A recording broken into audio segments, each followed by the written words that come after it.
when you look at the rest of the country, would you start Nico over any college quarterback? Now, I want to be really clear. We're talking about a game tomorrow. I'm not talking about taking over the season and he could grow.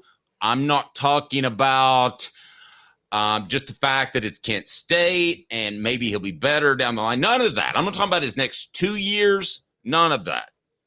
But tomorrow, let's say it's a quality game and it's not Kent State. Let's say it's a quality game like it'll be against Oklahoma in what we'll call the Hype Bowl, if you get it. You're all on with your jokes right now, aren't you? Throwing high heat. Brought to you by the Hemp House. So, would you really, because we were talking about this before the show, you would take Nico over any college quarterback right now? If I need to win a game tomorrow and I'm running Tennessee's offense, I would take Nico Iamaleava over any quarterback in college football right now. Absolutely. This dude was created in a lab to run this offense unlike anybody I've ever seen. And I don't care that he's young. I still am taking him over anybody to run the offense in college football. I'm not even questioning it. And Dave, when Tommy Frazier was at Nebraska in 1993, when he was a sophomore that year, do you think Tom Osborne would have traded Tommy Frazier for anybody in the country to run that offense, even though he was just a sophomore and a young guy? It's a good point. I got to say this, though. Big game tomorrow, I'm taking Carson Beck or Quinn Ewers. If it's a big game tomorrow because of the experience. And you're talking to someone who just wrote a column on Off the Hook Sports about how I believe I've seen enough through body language and through 3 starts that I believe Nico is an elite quarterback and will one day be picked high in the NFL draft. But I can't say 100% that if it was a big game, especially on the road, like Oklahoma is going to be, that he will show up in that situation. I feel 99% sure, but Ewers has done that. Beck has done that. We haven't seen Nico do that yet. So let me ask you this. Let me split. Maybe I could get a medium with this. Let's split the baby. What if it was you need a big game and it's Josh Heupel's offense? Like you have to run Josh Heupel's offense. Who are you taking? Are you still taking Ewers or Beck? Well, no. But I guess we're going to have to say it like this. All things being equal, coin flip of an offense. I'm just evaluating quarterbacks because I think Nico's a perfect fit for Josh Heupel's offense, but Caleb, he would be a fine fit for Georgia's offense or any other offense out there as well. No, I agree, but that does matter on like who fits the system better. So also, here's why I still am taking Nico. I think Quinn Ewers is overrated. I'm not changing my opinion off just 1 week last week. Okay, I still think Quinn Ewers is overrated. Carson Beck, I think, is very good, but guys, I'm going to say it. I don't think Carson Beck's a good leader. I think Carson Beck is going to Georgia with Carson Beck will have like an Alabama during the Bryce Young era moment where like, yeah, they may have had the best quarterback, but they'll lose a game they shouldn't here or there, and they won't win a national title because but for different reasons. In Carson Beck's case, I think he's not enough of a leader to help galvanize the troops along. They don't want to win for him. Okay.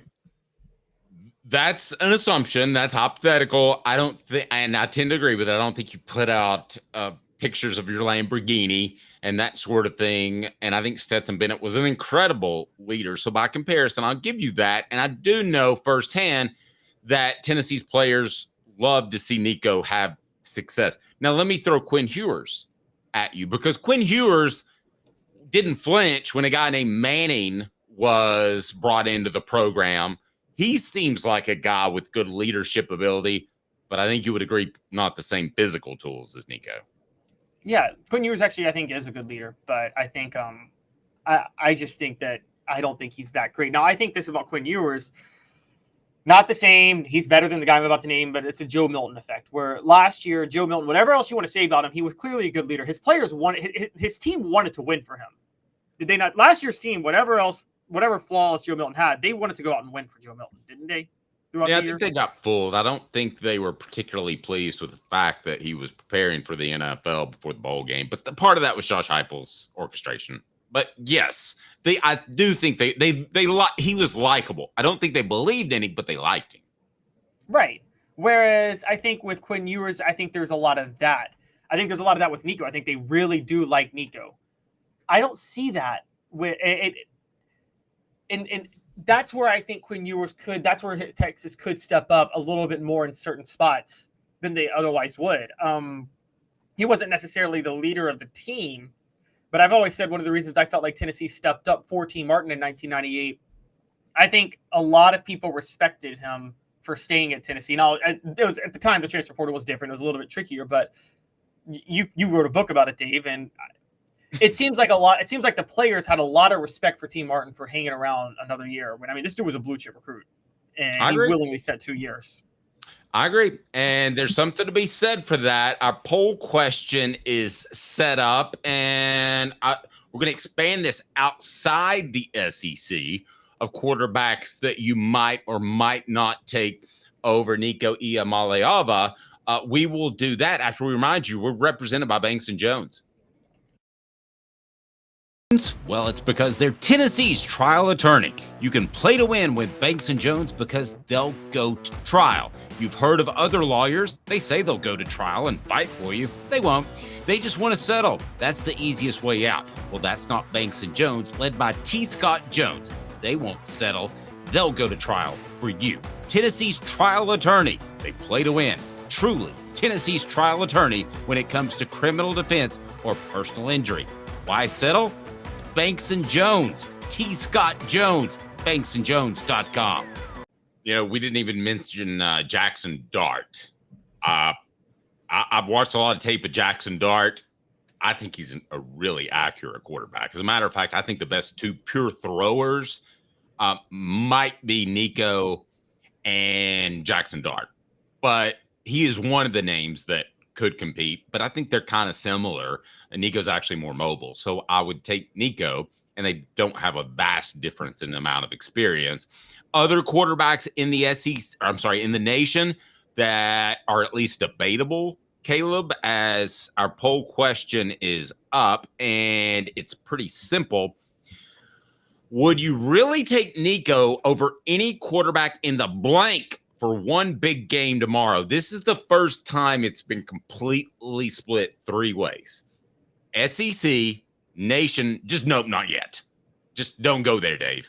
So SEC, 31%, Nation at about 40%. They're moving. Let's say it's just about a third. All right, Caleb. So we'll continue to keep an eye on that.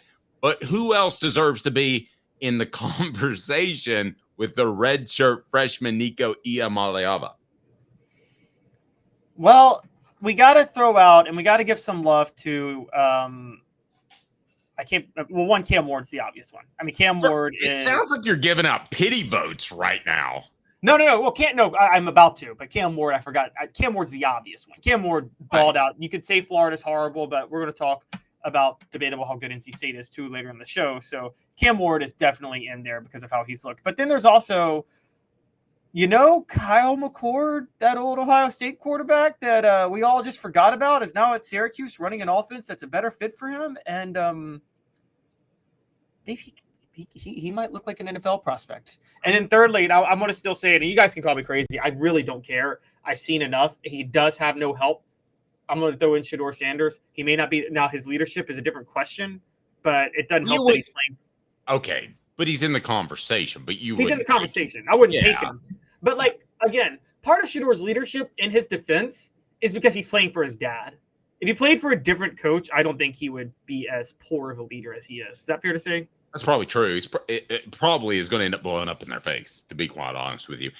Caleb, I have zero doubt that Nico, and I wrote a column about this, that Nico will be flat after playing a ranked opponent that I think Tennessee out-schemed as much as anybody. Now, Nico played really well through the dime to Squirrel White after the interception. That told me a lot. I have zero doubt that Nico will show up flat tomorrow. Whereas, you don't know about everybody. It's a lot of 18, 19, 20, 21-year-old kids, and they could show up flat. But Nico, through his body language, we talked to Aaron Murray of ESPN about this yesterday. Please hit the like and subscribe button. Nico has shown me the body language versus UTSA, University of Texas San Antonio last year. He was ready to get in the game. You remember when Milton tweaked his knee and he was right there in the offensive huddle? He was engaged. That's not the case with a lot of freshmen. The fact that he did throw that dime to Squirrel White. And the other one that I picked up, and a column's going to drop about that later today, because I do read into body language of quarterbacks and pitchers. Those are the two positions more than any other.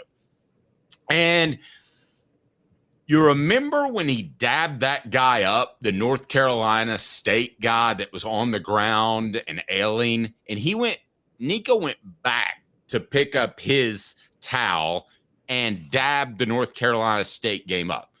Some people said, oh, no, he's being mean. No, well, that was a nice gesture. Regardless of what it is, even if he was making fun of him, the game is slow for him. Like, you've got time to say, oh, there's an NC State guy over there. Let me dab him up, or take a shot at him. Whatever he did, and he dabbed him up. But, Caleb, as things happen fast on the football field, that to me tells just that he processes so quickly. It's kind of like that moment. Who remembers this? Do you remember the Joe Montana story?